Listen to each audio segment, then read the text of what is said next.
If someone had said to you in December that by April, millions of people all over the world would be infected with a mysterious new virus that has no vaccine, you'd think they were talking about a Hollywood script.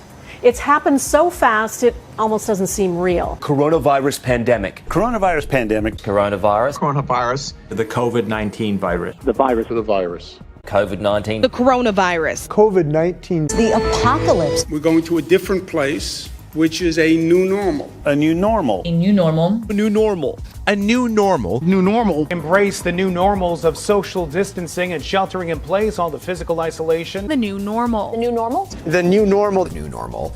This new normal is going to look very, very different. Not normal, but a new normal. The new normal. New normal. There will be a new normal. A new normal. New normal. A new normal. The new normal. A new normal. This is the new normal. This is our new normal. Our new normal. A new normal. Our new normal. New normal. The new normal. Our new normal. We will transition into the new normal. And this new normal is just the normal of future generations. All of us should be able to name all the people we've been in close contact with over the last 2 weeks as a new normal. Our new normal. The new normal. Our new normal. Our lives will never be the same. The new normal. This new normal. I think everyone's life is completely disrupted. Your normal pattern of go to meetings, watch sports events. And no normalcy as we knew it. This is not going to go away anytime soon. This will be the new normal until a vaccine is developed. The vaccine. Vaccine. A vaccine. The vaccine for this terrible virus. An amazing vaccine to the entire world. The world awaits a vaccine. The vaccine. The vaccines. The thing that'll get us back is the vaccine. Until we have a vaccine. Zero tolerance. So every time we see a case, we basically pounce on it. A vaccine. A vaccine. The vaccine. The vaccine. To all 7 billion people. Almost every expert agrees a vaccine is the fastest way to get our world back. It's so important to get not just hundreds of millions, but literally billions of those vaccines. Legislative amendments that would make vaccinations mandatory for public school students unless they have a medical exemption. The vaccine is the thing that will change things. It's a vaccine. It's a vaccine. A vaccination. A COVID-19 vaccine. A vaccine. Vaccine. The vaccine. The vaccine is critical, very broad vaccination. Vaccine. The vaccine. The vaccine. On the issue of the vaccine, which you've said in the past could take a year to 18 months, will we have to wait for a vaccine to hug our family and friends who are outside of our bubble? We'll have to prepare for the next one. That, I'd say is will get attention this time.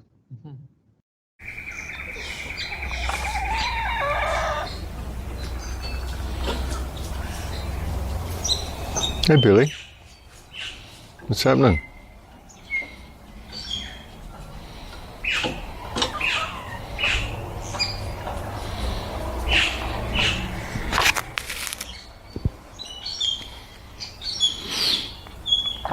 Hi, folks. Well, they're really pushing the second wave here in Australia. They're saying Victoria is in the grip of the second wave. And they're really pushing it, folks. They're really pushing it. They're bringing in mandatory face masks in Victoria now. They're saying the second wave is going to be tougher to deal with, of course, than the first wave. I would suggest one of the reasons it's going to be tougher is because they're bringing in things like mandatory face masks. It's now a $200 fine in Melbourne if you leave your house without a face mask on. First and foremost, masks and face coverings will, from 11:59 p.m. Wednesday night, be mandatory for everyone in Melbourne and Mitchell Shire. If you are out of your home for one of the 4 permitted reasons, then you need to be wearing a mask, and I stress, or a face covering. It need not be a hospital grade mask. It need not be one of the handmade masks like I was wearing when I came in today.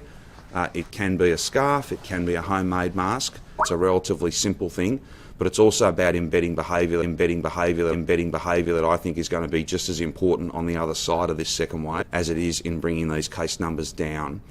We are going to be wearing masks in Victoria and potentially in other parts of the country for a very long time. There's no vaccine to this wildly infectious virus, and it's a simple thing, but it's about changing habits. It's about it becoming a simple part of your routine. Most of us wouldn't leave home without our keys. We wouldn't leave home without our mobile phone.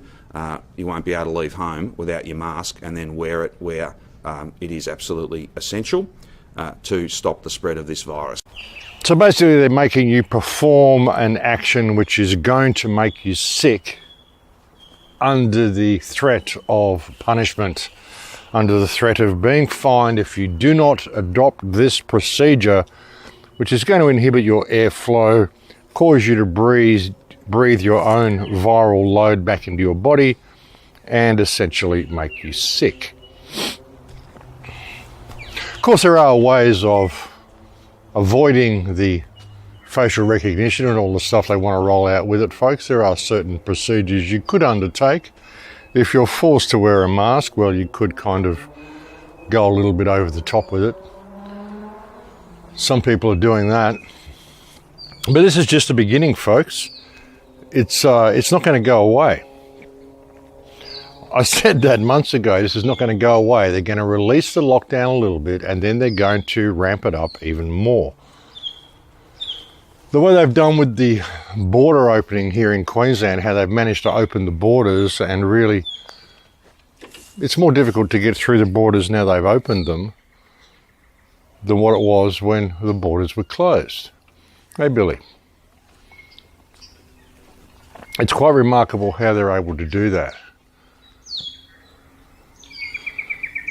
But people just kind of go along with it. And it's going to get more and more full on, folks. What they want to do, the COVID pass. I mentioned to you a few reports ago, the COVID pass they want to bring in, the mandatory pass that everybody needs to have to show they're infection-free, all the stuff they want to do. They're trialling it in Africa now. They're calling it a trust pass. Isn't that nice? A trust pass to make sure you're vaccinated. A vaccination record payment system is what they're talking about. This is the payment system. They want you to be scanned, retinal scanned, facial scanned, biometric scans, and that's how you're going to be paying. You won't need cash anymore. You won't even need your smartphone anymore. You will be paying with your face. And of course, you'll need a record of vaccination in order to enter the store to begin with. A cashless economy where people make purchases with their faces. A giant network of surveillance cameras with facial recognition helps police monitor citizens. And that's the way they want to play it, folks. Ready for the new era of Big Brother? This time the super surveillance may be for your own good. Body temperature abnormality. Body temperature abnormality. Body temperature abnormality. Temperature sensing cameras have skyrocketed in global interest as states around Australia continue to ease restrictions and businesses slowly reopen. So you can see I stand here, it's looking at my face here. It then takes your temperature, and this would tell you if your temperature is too high. So my one's 36.68. Canberra Airport has become the first major terminal in Australia to install thermal imaging cameras for all passengers travelling through security check-ins. Thermal imaging cameras use infrared sensors that can highlight those who might have a fever. But this sought-after technology comes with some criticism. The best location in the face to detect the core body temperature is the inner tear duct. However, one problem that occurs is when somebody wears glasses, because the thermal camera cannot see through glass. Surveillance trade publication IPVM has accused some thermal camera manufacturers of faking their sensor accuracy. This medical grade infrared thermometer said I was about 98.9. So now let's see what is the industrial grade thermometer say, the way that they've been doing a lot of these measurements in Asia. 94.6. Wow, not even close. This has been consistently off by 4 or 5 degrees. Plus, fever detection is useless against coronavirus carriers with no symptoms. Nevertheless, companies around the globe are ramping up coronavirus biosecurity as society seeks a new normal. Amazon in the US has started to use thermal cameras as a faster method of scanning its workers for fevers. More than 70 of its warehouse and delivery facilities across America have installed the technology. Temperature is abnormal. Please check. Other companies are harnessing tech not for testing temps, but for staying safe. Cameo, NICE, and a Motorola subsidiary are developing security camera software that can detect those not wearing masks or standing too close and ignoring social distancing measures.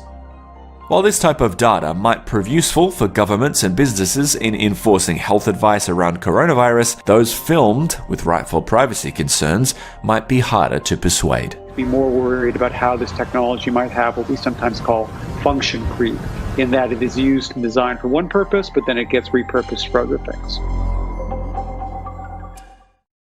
What we said was going to happen. And this exercise, as I mentioned to you a few reports ago, this exercise is due to go until I think March 31st, 2025 is when the whole procedure finishes. Interesting date, folks, 2025. I said a couple of years ago, I did a show called Giving Life to Lucifer, when I talked about the whole rollout of this smart grid, the AI system. And I said that in 2025, we are set to be in a very, very different reality to what we are now. By 2025, the whole system will be controlled by AI. That's the way it's going. And even when I look at the procedures now to combat this so-called pandemic, all the computer models, all the stuff that's been rolled out, if you can understand AI and you can understand that AI is working to gain control for itself, then you understand how these computer models work and why they're so over the top and so, the figures were so wrong. But if you can think of a way of controlling and corralling human beings, then it all begins to make sense. It doesn't matter if the figures are wrong. They just want human consciousness to go in a certain way. And they want to merge us with the machine. And, the question is, who is they? And when you look at it, folks, it's like they is now AI. The AI is already there. We're waiting for artificial intelligence to emerge, but really it's already emerged, folks. It's already there online. Artificial intelligence is already a reality. We're just not looking at things the right way. And what it's doing is it's basically creating a system whereby we are going to be completely dependent upon artificial intelligence in order to survive, in order to perform everyday activities, even going outside and purchasing a meal. You're going to need the whole thing controlled by artificial intelligence to be able to move through that reality, through the new world they're creating. When you look at things such as the Industrial Revolution and you look at the periodic changes that society goes through every 50 to 100 years, even more so every 200 years, there's always a birth of a new reality comes from the one before, a new beginning, if you will. But what is the new beginning we're moving into? It's really going to be a reality that is totally controlled by AI if we're not careful. The politicians, I don't even think the politicians know exactly what they're doing. I think too many people who've been involved in setting this up really bargained for what they were going to be getting. It's like all the rock stars and the pop stars and all the superstars and all the sports stars and all these people that have kept society distracted for so many years. I said to you a few weeks ago, the Miley Cyruses and the Madonnas and all these people have been used to keep us distracted. They're all finding themselves on equal par now. That video that Madonna did in the bath when she was saying, wow, we're all equal now. If one goes down, we all go down. She may well have been referring to the pedophile circle she hangs around with. But in many ways, it's synonymous with the whole of society. I mean, because all the people, all the rock stars and all the people that they paid all these exorbitant amount of money to keep us distracted, they don't care about them. They're all going down too.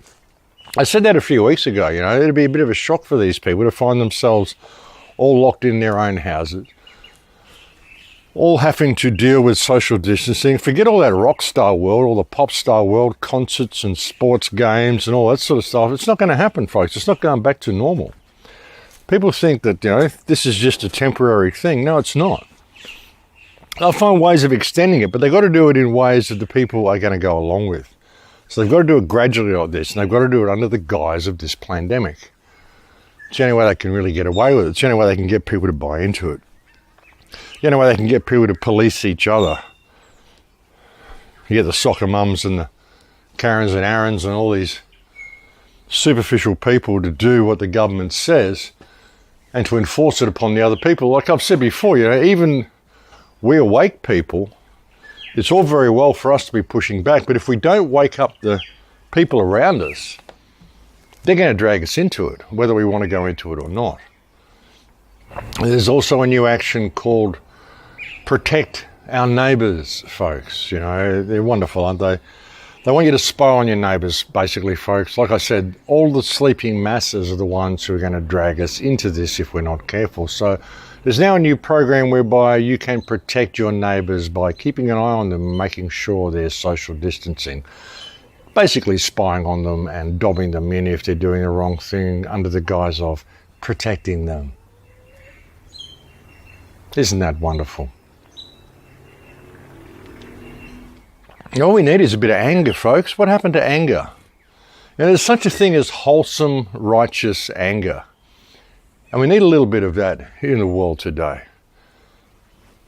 Too many people are afraid of getting angry. I mean, I think they're scared of getting angry. Anger is a beautiful thing, folks. All emotions are beautiful things. There's nothing wrong with anger. It's when anger becomes violence, it's no good. But you can be angry without violence. You know, I'm angry. If I wasn't angry, I wouldn't do these radio shows. I wouldn't do these reports. If I wasn't angry at the state of the world, I never would have done this to begin with.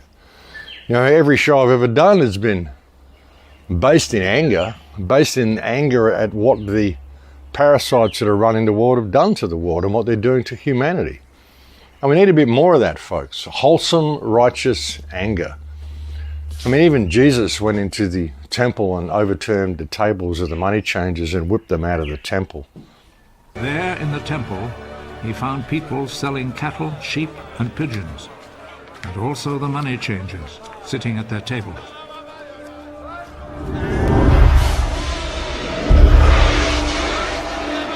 He made a whip from cords and drove all the animals out of the temple, both the sheep and the cattle.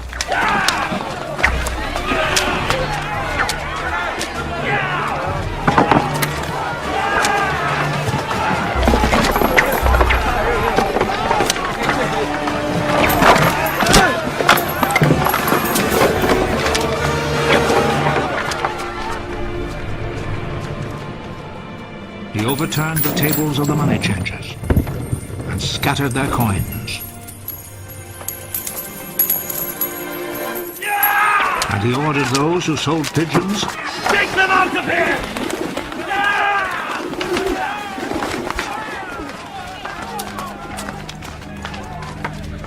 Stop making my father's house a marketplace! His disciples remembered that the scripture says, "My devotion to your house, O God, burns in me like a fire." Men need to stand up and be men again. Get rid of this whole new age concept that we can keep our vibration high and love our perpetrators into treating us properly. I mean, forget it, folks. These people are psychopaths. They have no empathy. They don't care how much you try to make them nice and how much you plead with them and how much you treat them like nice people. They'll just revel in that and they'll take all that nice treatment you want to give them, then they'll turn around and they'll just shaft you any way they can because that's what they do. Nothing wrong with anger, folks, and we need a little bit more of it. I'm shocked actually at how apathetic people are in the face of this. people's failure to get angry, people's failure to really do anything about it. They just roll over and say, yes, sir, no, sir, 3 bags full, sir, and do whatever they're told. It's crazy. We need more anger, folks. Wholesome, righteous anger, not violent anger. We just need men to be men again and remember what it means to be men. Stand up for your women, stand up for your children. I mean, no one else is going to do it, folks. It's got to be us. You know, and if you're not going to stand up for yourself, well, who's going to? That's the question. But anyway, folks, just a short report today. I want to bring you some more comprehensive stuff soon. I'm gradually getting through all the emails and getting through all this stuff. I've got a lot of stuff I want to share with you. So I will do a bit more of a comprehensive report soon. It's been good just to get things tidied up, and the emails have slowed down a little bit, which has been really good to see. And yeah, it's just been good to sort of tidy up, and I'm still trying to work on the website and get that back up and running. And yeah, and just dealing with stuff on the ground here. I mean, it's difficult trying to deal with that cyber world and then deal with the real world here. I mean, there's too much attention put on the cyber world. We spend too much time online and in cyberspace doing collectivism when really we should be involved in activism in our own community, folks. And there's a lot to be gained from going out and talking to people in shops and going out and getting amongst it in your own community. And I tend to do a lot of that. And I push back everywhere I go.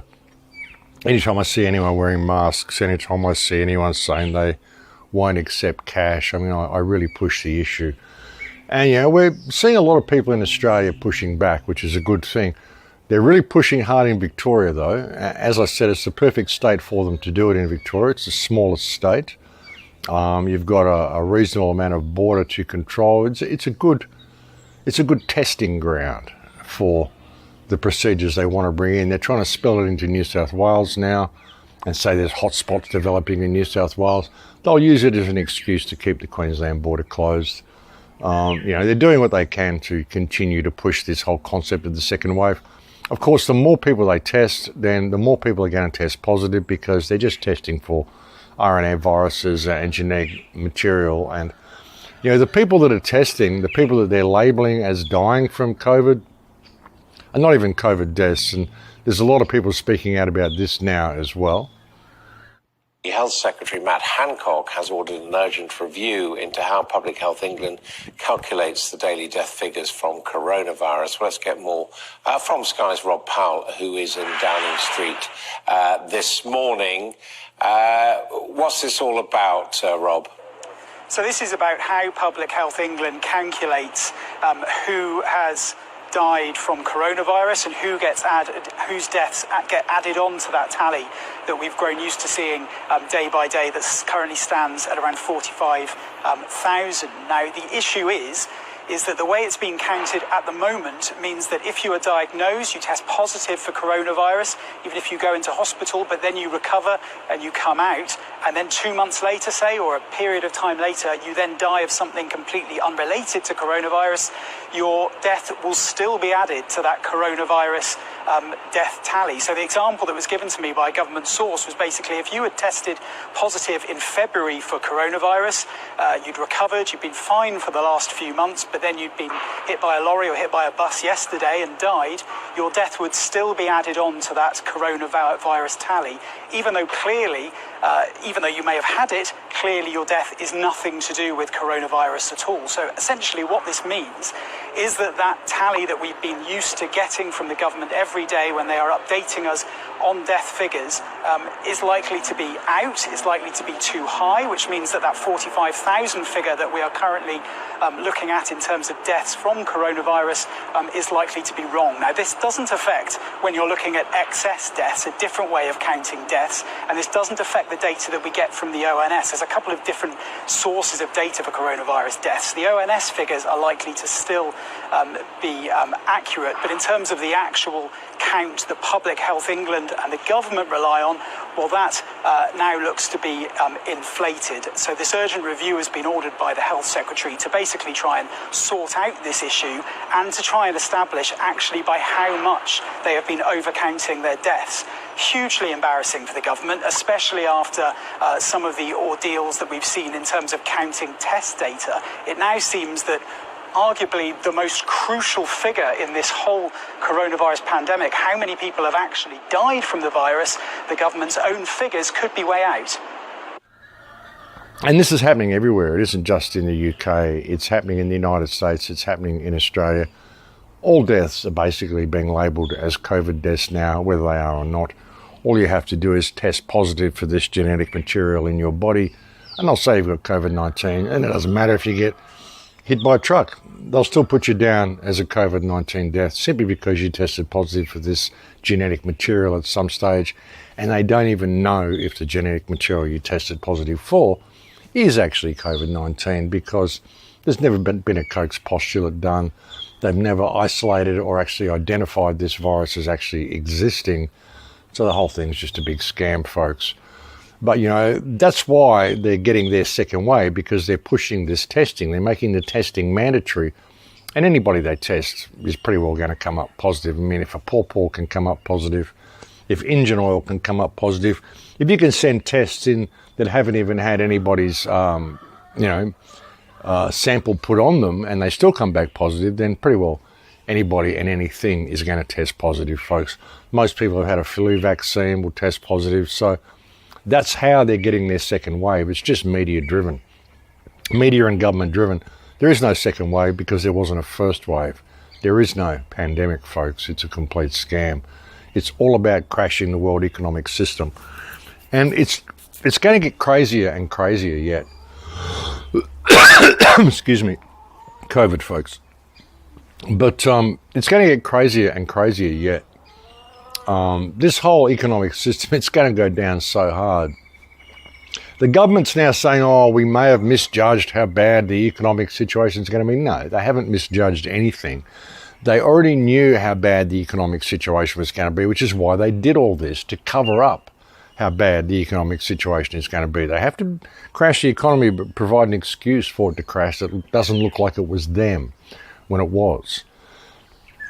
You know, there are some ways through it, folks, like, you know, with the cryptocurrencies and bullion. But even the cryptocurrencies, I mean, you've got to take into account that this whole digital realm is going to change. In 2025, when the internet becomes fully autonomic on its own and it controls things itself, the world is going to change, and our relationship with the internet is going to change. I think cryptocurrencies are a good thing to put money into now because they will survive the crash over the next couple of years. But by the same token, again, I think it's going to be very important to pull your money out of the cryptocurrency world by around about 2024 and put it into bullion and precious metals and land or whatever. Because I think after 2024, I think around about 2025, the internet is not going to be your friend. And if all of your money is in crypto in 2025, if all your money is in the digital realm and you can't access that digital realm, if you're locked out for some reason, maybe because you said the wrong thing or, you know, however they're going to go with these trust scores, and that's just the beginning of it. But if all your money is in crypto in that time, I think you're going to find yourself suddenly without. And I think that's going to be a big shock for a lot of people. So, yeah, I mean, I think there's a lot to be made, and there's a lot that's worthwhile in investing in the crypto world over the next 2 or 3 years. But after that, I'd be very, very careful after 2024. That's just the way I'm seeing things. You know, if you really look at the whole digital AI world, we kind of passed the threshold in 2015. In 2015, we kind of got to the point of no return, the point where we are becoming so dependent upon the internet and so dependent upon electronic systems to manage our everyday affairs, we've kind of crossed that Rubicon, and it's only going to become more and more dependent. We're just going to see a situation where our dependency is increased upon all this technology, and that's going to go up till about 2025 when we're going to be completely dependent upon it. And at that point, the internet itself takes control of things, and then it decides who can and cannot access the internet. I mean, I really think that's the way it's going to go, folks.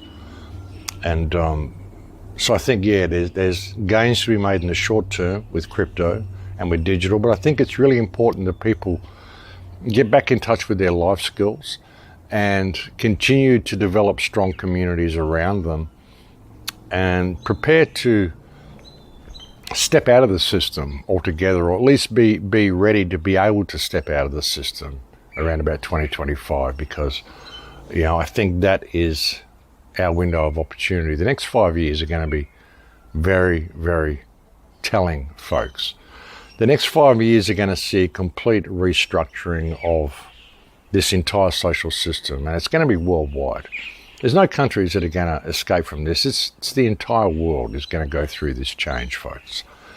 So I think it's important for people to hedge all their bets and really consider what it means to be human. Consider what it means to be men and women. Consider what it means to be parents. Consider what it means to have a relationship with this earth we live on, and take the necessary steps to develop that relationship, and to realize that there's a very good chance that each family is going to be standing on their own. So, you know, you need to develop strong ties. You need to develop that strength of will in yourself and that connection to the earth, that connection to the people around you. This is why I like what they're doing down at Nightcap with the land that Gunham and the people are doing down in New South Wales, because that will at least be some kind of a sanctuary. 5 years from now, I think the people that get involved in that project are going to be very glad they got involved with it, put it that way. I don't think any of this society is going to be the same as what it is now, and I don't think what is here is going to be very friendly to people who just want to be human. I think you're going to need to almost be the Borg to be participating in the world they want to structure around us, folks. And we are at the tipping point right now. So, yeah, I think it's important for people to pay attention, folks. And if you're not going to get angry and stand up and do something about this, then at least get prepared for the future that is unfolding, you know, because if we don't change it, it's just going to unfold, and we're going to get dragged into it by all the sleeping masses. That's just the way it is. So, you know, we have to be prepared to either go with that or have some plan B where we are in a position where we can step out of that system and step back into reality, step back into a relationship with the earth. But that's about all I wanted to bring for you today, folks. I'll bring you another report in the next couple of days. Please take very good care until then, and thank you for joining me on this report today. I'll speak to you again soon. Billy's not around. I can't bring Billy over to say goodbye. He's around somewhere, but I'd have to go looking for him. But we'll talk again soon, folks. Thanks for joining me on this report. Thank you to all the people who signed up to the old channel, the backup channel, AOD Scarecrow, which I've now changed to The Crow House. Thank you to all the people who've offered me assistance. Thank you to all the people who've helped me getting set up on LBRY and BitChute. Thank you to my Patreon supporters. Thank you to the guy who has sponsored me, and that's why I'm running the ad at the start of the video broadcast as well, folks, for those people who are wondering. No, it's not YouTube making money from me. It's actually me getting paid to run an ad. So I'm very appreciative of the man who's done that for me as well. But thank you for joining me on this report, folks. I look forward to speaking to you again soon. Please take very good care until then. In Lakesh.